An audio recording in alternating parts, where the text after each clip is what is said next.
Savage Hour, brought to you by Semper Savage Salad Dressing and Marinade. Tonight's guest, Dennis Long. And the more I thought about it, the more conversations I had with people, I thought, because they would hear my stories and stuff, and they're like, "Oh man, that's just incredibly cool, incredibly interesting," or something, And I'm like, "Really?"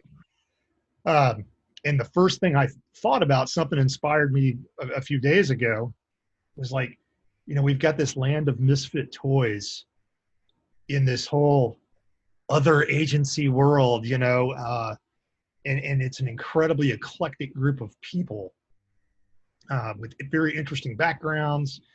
And like I said in the message to you and Lynn, what the fuck is wrong with these people? And so I wanted to kind of explore, and obviously I was hoping Lynn would show up just because he's going to have a different perspective. But I was thinking it was a neat idea to explore, hey, what's the background? Mm-hmm. What you ended up doing, and just kind of talk about what is it, because we all have different reasons for doing things. What is it that made us each in our own way choose to go back into a dangerous place to, frankly, a crappy place, and essentially do what we had done when we were in the military. So I thought we'd kick it off with just give me the elevator speech of your background, and we'll just kind of start it there. How far back do you want me to go? Yeah, just like you joined the Army and. Yep. Okay. So joined the Army, 87. Went to basic AIT for 13 Bravo, which is artilleryman. Yep. What? Artilleryman. Yeah, exactly. What? Had a lot of fun, actually. It was blowing shit up is fun. Yeah. Being smart enough to realize, though, that there's no future in it. Yeah. There's nothing after that. So did my 2 years, and I said I want to reclass.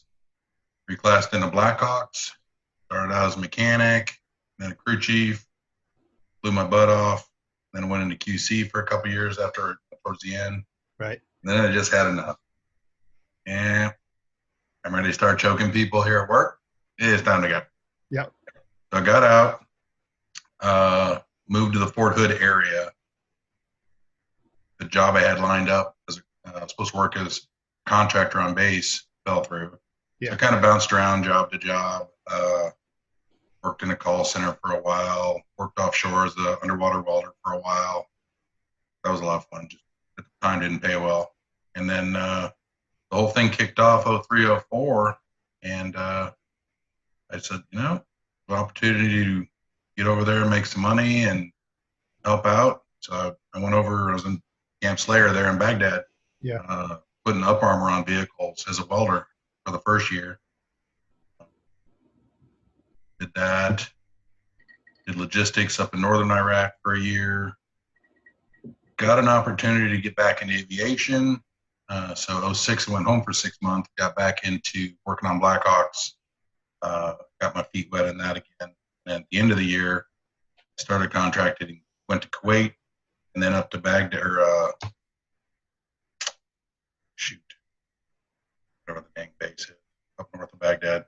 And he had started off as a QC up there. Yeah. Did that till 08. Went home, got my A&P, spent a little time doing that, and then contracted up at Lewis for a while. And I was like, you know what? It's hard. You ask why people do it. Yeah. Yeah, the money's a big thing. But it's something about people you work with, though. And people that haven't been there, that you just can't describe it to them. Yeah. So why don't we? I know you're not done with kind of telling. Oh yeah. No. Man, that's a real good thing to dig down on, because Oh yeah. I think what you're talking about right now is a universal, or very nearly universal, factor. There was a TED talk done by a combat correspondent. His name escapes me, but the subject of it was why do warriors miss war? I think that was the name of it. And he distilled it down to what you're talking about. When and so just a little bit on from my side. And now, so you and I have known each other a little more than a year now. We've been working together and flying together, and goofing off together, and just whatever we do over there in Iraq. But when my wife and I were talking about me taking this gig, I had a really good gig at Headquarters Marine Corps. I was sitting behind a desk. I had tremendous responsibility. I absolutely loved my job. I loved the people I worked with. I was working with Marines and retired Marines all day long, every day, and it was as good as it can get.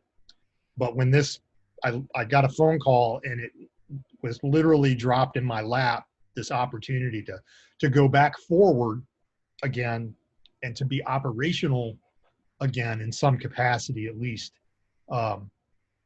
and to fly again, which means being around pilots, being around mechanics, being around crew chiefs, and there's an intuitive trust that you walk right in, and you get to know each other very quickly, just like you did in the military. Close relationships develop very quickly because you've got so much in common to begin with, usually going back to some sort of a military background. And yeah, man, I'm with you. It is absolutely the people you work with, and we've got a great group. I tell my boss over and over that, if this was a military unit and I was the CO, I would be calling up wing headquarters every freaking week, inviting the general down to come see, my awesome unit. Because it's a great group of people. It is very, very, very skilled. Highly skilled. So much skill there, and there's so many diverse backgrounds as well. Yeah. It's just, it's incredible. But I think that's what draws a lot of people back to it. It certainly was me, talking with the wife.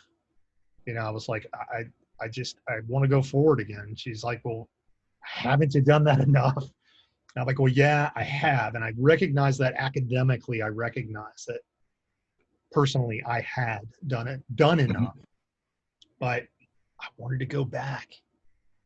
There's something in you that misses it. Yeah. And you could love that job at home. Yeah. Like you said, you love that job. Right. So but there's something about that being deployed feeling with all the guys you're around. Yeah.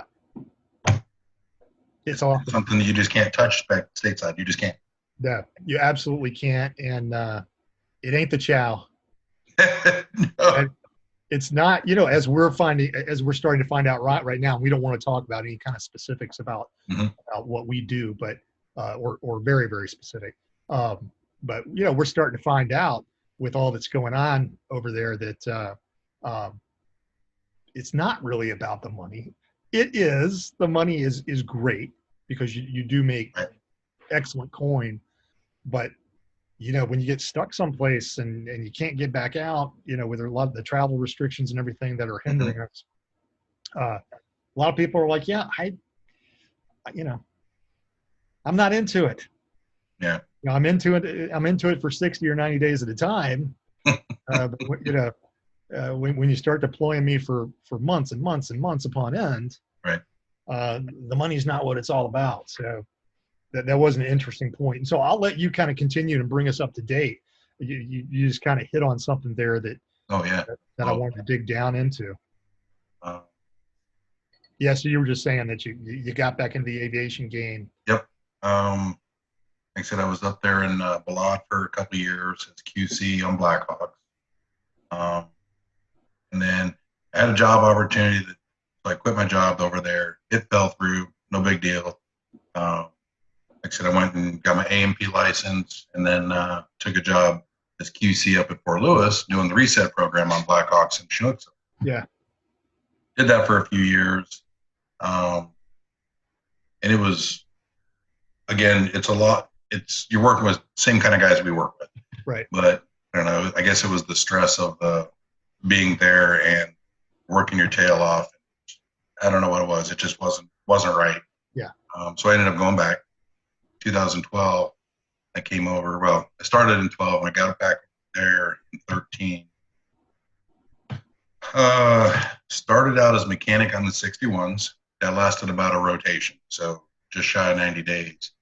And the QC manager found out that I was QC in my last job, and several jobs before that. He's like, "Why have you not applied for the QC position?" I was like, So I jumped on QC for the next year and a half. And then an opportunity to fly again came up. I was like, abso-freaking-lutely, I'm going to jump on that. Yeah. Missed that. Started out as crew chief, hit FI, then SI, and then I became the country SI. I just worked my way up, and I love what I do. I love working with the guys. Yeah. It's a great group of people, too. It is. I mean, it's an exceptional group.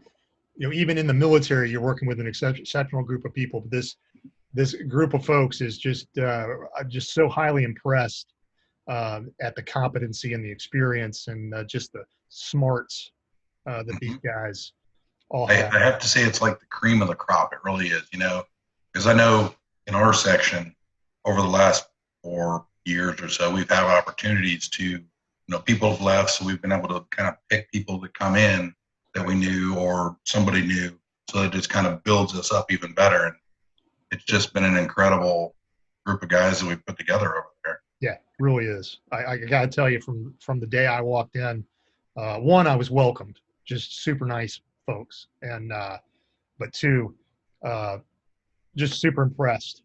And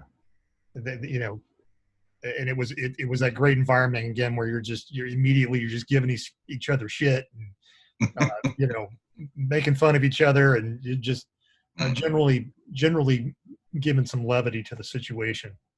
So so I got to tell you, the first time I saw you, I hadn't really met you yet. The first time I saw you, I was sitting in the chow hall. Here comes this dude, and I'm like, holy shit, who is that guy? Because the folks aren't going to be able to see on here, but Dennis is a very, very tall man. How tall are you? 6'7". Yes, you're 6'7". You're built like a frickin' brick shit house. 320 pounds. Yep. And I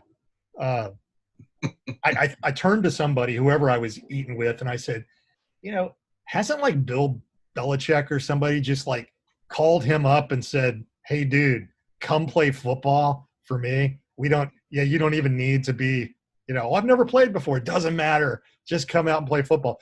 But nevertheless, obviously a really impressive physical specimen, but you've got an interesting sport that you're into. Yeah. You and your wife both are into strongman competitions. Correct. Yep. I do okay. I'm pretty strong. I do okay. My wife's pretty much a badass. She took second place in the world last year. So. Right.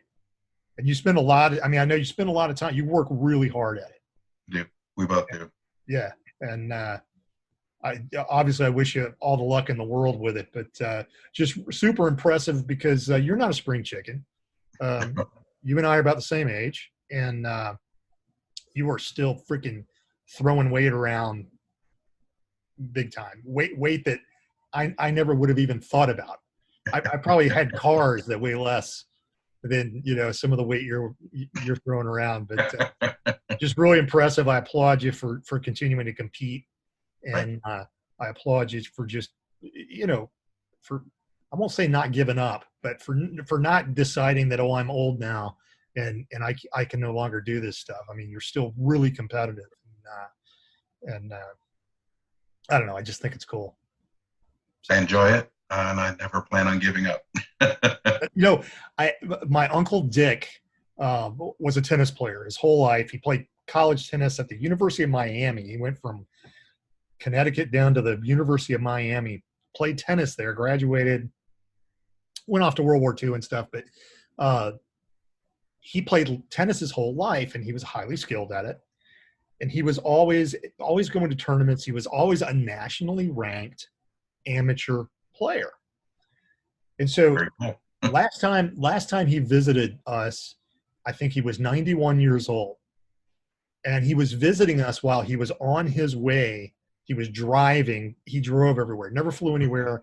He drove this like 1972 Lincoln Continental, and he was driving down from Connecticut and was going through. Where were we then? I think we were in the D.C. area. I think I was at the Pentagon or something. And he stopped by and stayed the night with us.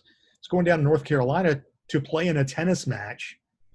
Dude's Awesome. 91 years old. He was still a nationally ranked amateur tennis player. And I said, Uncle Dick, first of all, Uncle Dick was just cool. But I go, Uncle Dick, man, that is really impressive that you are still a nationally ranked tennis player at 91 years old. And he goes, it's really not that big a deal because there's only like 5 of us. There's only like 5 of them. But the dude was just a freaking hoss. You know, he was just this dude that still at 90 and 91, he was still going jogging, you know.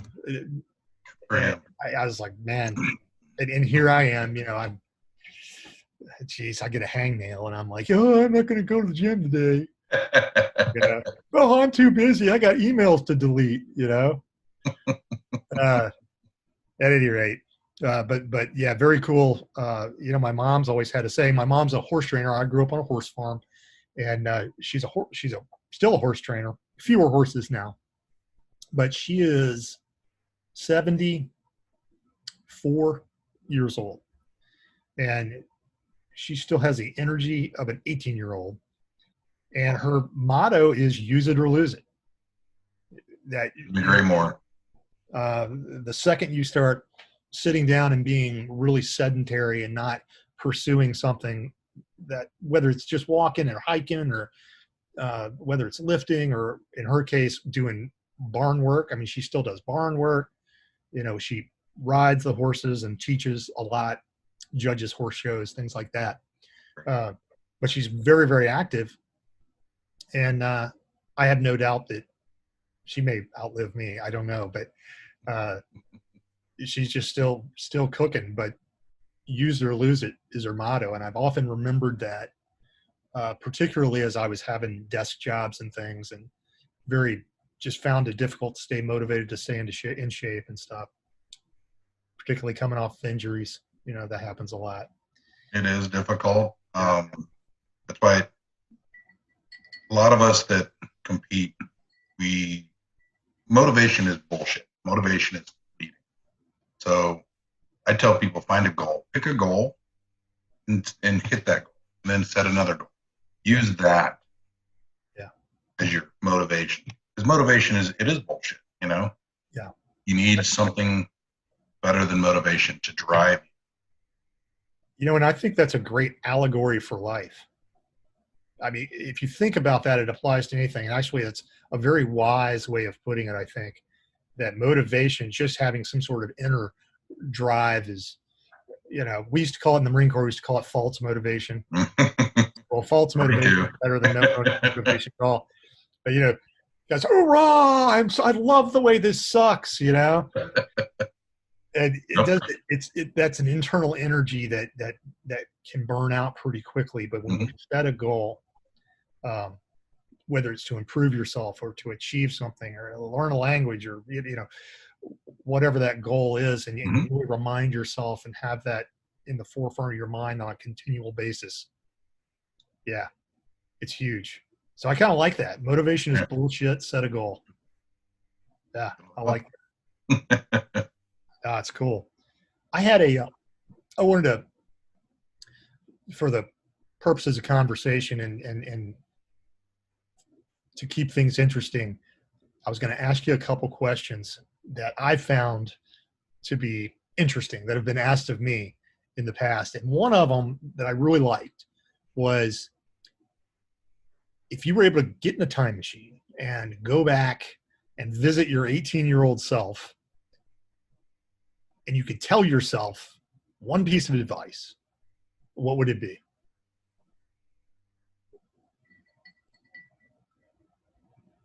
If there were 2 things, easy.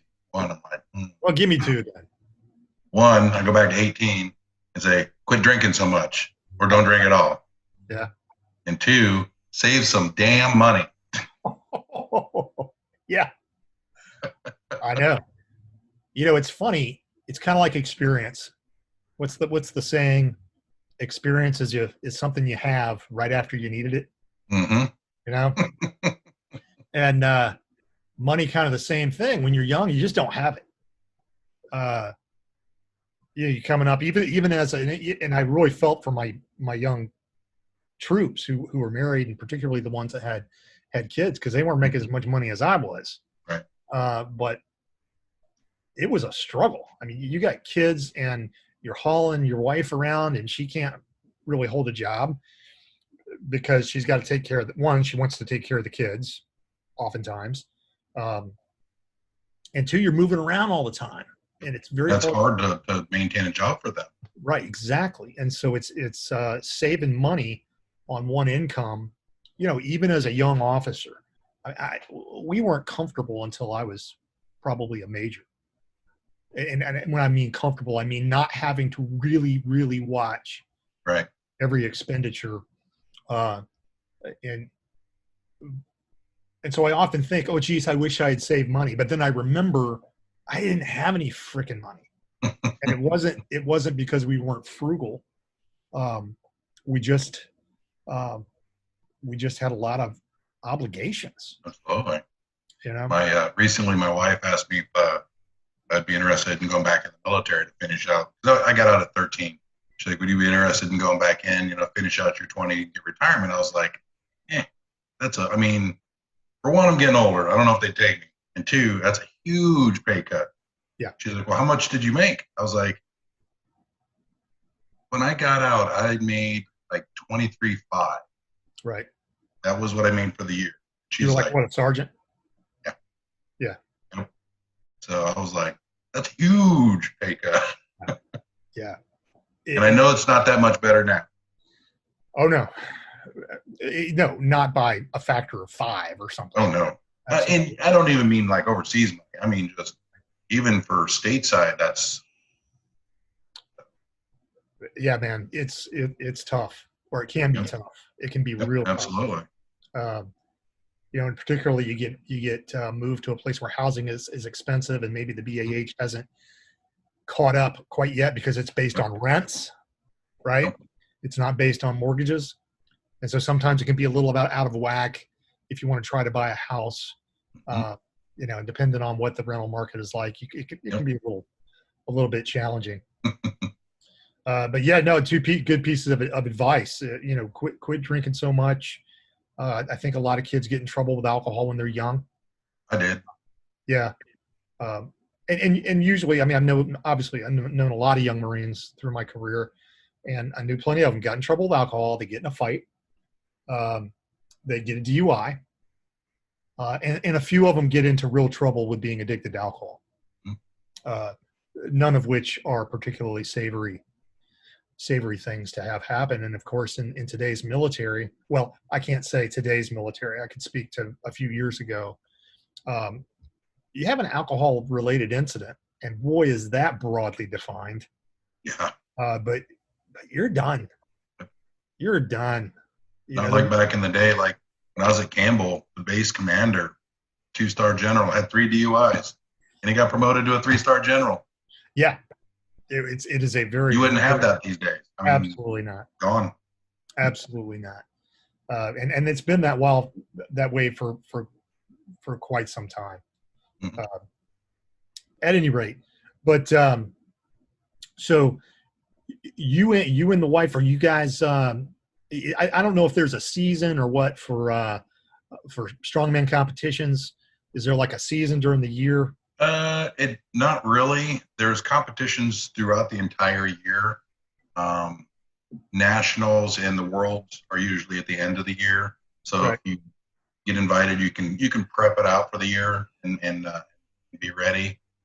As far as just like normal competitions, you just kind of like, okay, I like this one, so I'm gonna prep for this one here. Yeah. And you pick one or two, and that's what you do. That's cool. Yeah. I wasn't sure if there was like a circuit almost, that everybody kind of did, or.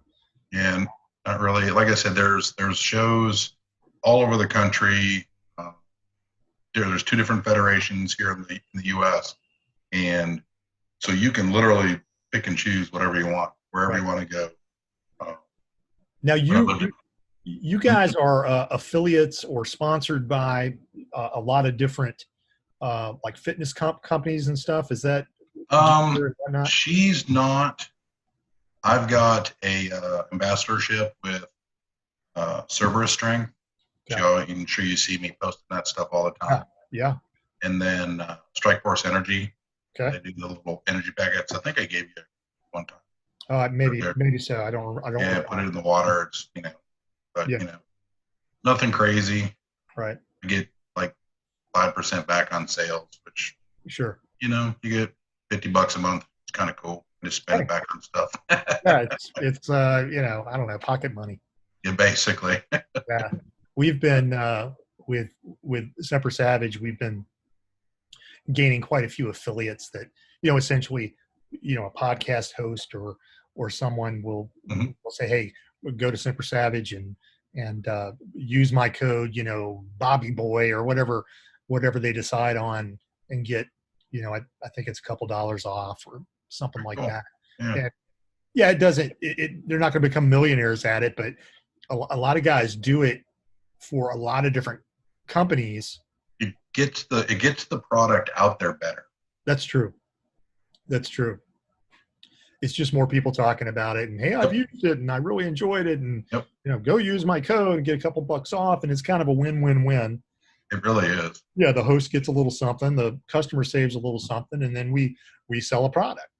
So it's, it works pretty well. And I was just curious I wasn't sure what sort of arrangements you had with some of those companies, because I had seen you post and stuff. We've been working, trying to really deepen our relationships and improve our relationships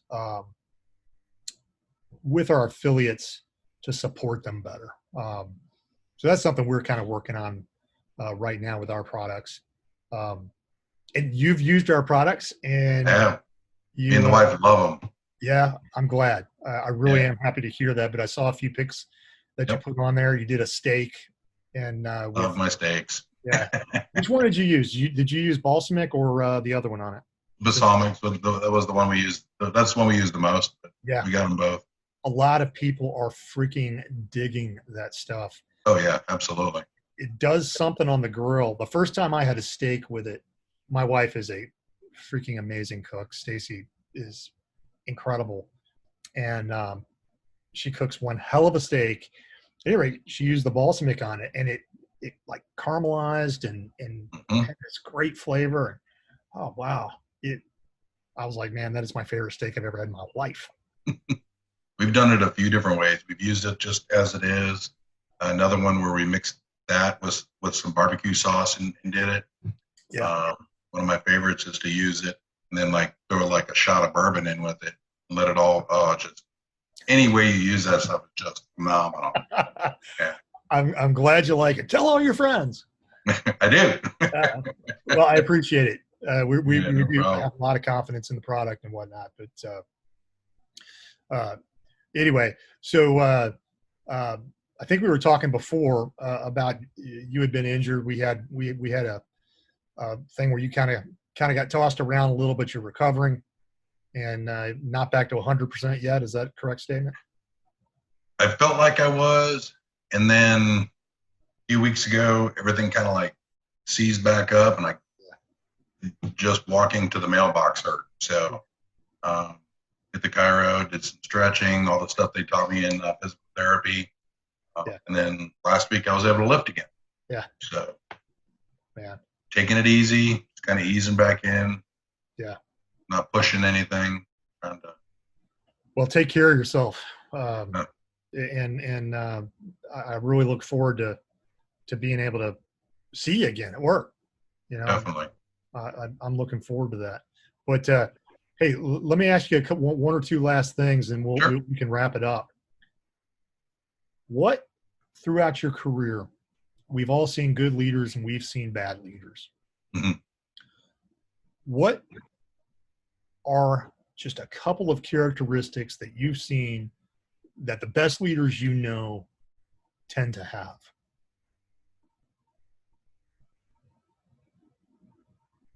Ones that will listen. They may not feed you full of bullshit and say, oh yeah, we're going to take care of that. The best ones will listen and say, I can't do anything for that, or I'll do what I can for that. We've had a couple over there recently that were very, very good about that. One of them recently left, unfortunately. Yeah. Not a lot, and just being able to have them listen and say, I agree. I wish there was more I could do. To me, that makes a huge, huge difference other than these jackasses that just want to, we don't care. You're paid to do a job, do a job. Yeah. And it's funny, whether you're on the military side or whether you're in the corporate world or whether you're in, the situation we're in, still in an overseas environment working as civilians. That is, I would say that is a very, very important characteristic. Listening, hearing what your people are saying. Over the years, obviously, I've learned a lot I've made a lot of mistakes. Everybody does. I've looked back and I'm just like, oh man, you were such a friggin' idiot. Of course you are. So part of my philosophy that I live my life by is that I am an idiot. And we all are. Right, exactly. And every day I'm trying to be less of an idiot. I'm trying to become a little more wise, but I really believe that until you recognize anybody, whether you're a leader or a follower or you're a strong leader, weak leader, whatever, until you realize that you do not have all the answers and that the people who are around you, below you, above you, that they require support, that you don't know everything, you don't have all the answers, that you require support from them, whether it's knowledge or, like you've probably forgotten more about the airplane we're flying than I'll ever know. That's just one example of, I would never, if you said, hey dude, bird's not good, I'm not going to say, oh, Dennis, you're full of shit, because right?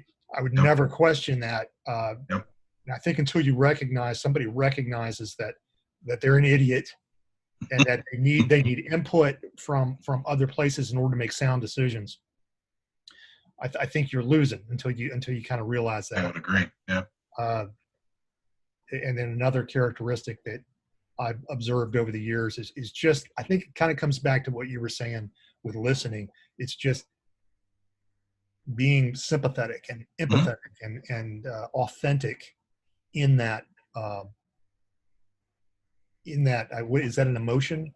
Or anyway, whatever sympathy and empathy is, being right. Really authentic and not just asking. We often talked about servant leadership and stuff like that when I was in the Marine Corps. I think I finally got it. But I think looking to serve those under you and looking to serve those above you, to support them as much as you can, as hard as it might be sometimes. As hard as they make it for you to do that sometimes. I think that's a couple of keys too. So I really appreciate that input from your years of experience and military and non-military. Really appreciate it. And it's no different, it's like I say, military, non-military. To me, it's the same across the board in that respect, Yeah, it really is. So, hey, Dennis, I don't want to keep you too long. We're right at around 30 minutes, I think. And so we'll keep it there. I know the wife's probably got something for you to do around the house. There's probably no way you finished it all today. But brother, I really appreciate you coming on. You're a guy who I admire tremendously. A guy I enjoy working with, man. I love flying with you. Even though the aircraft does kind of lean toward your side. And I feel the same. I really enjoy flying with you. You were like a breath of fresh air when you came over for your section. I appreciate it. Yeah, thank you. At any rate, but I'll let you go. Say hello to the wife for me. I wish you all the luck in the world. Get better. I seriously look forward to seeing you back in country and doing what we do. I do miss it. I miss the flying. Yeah. All right, brother. You have a great You evening. take care. Hey, I appreciate you coming on. Yeah, no worries. Have a good night. You too.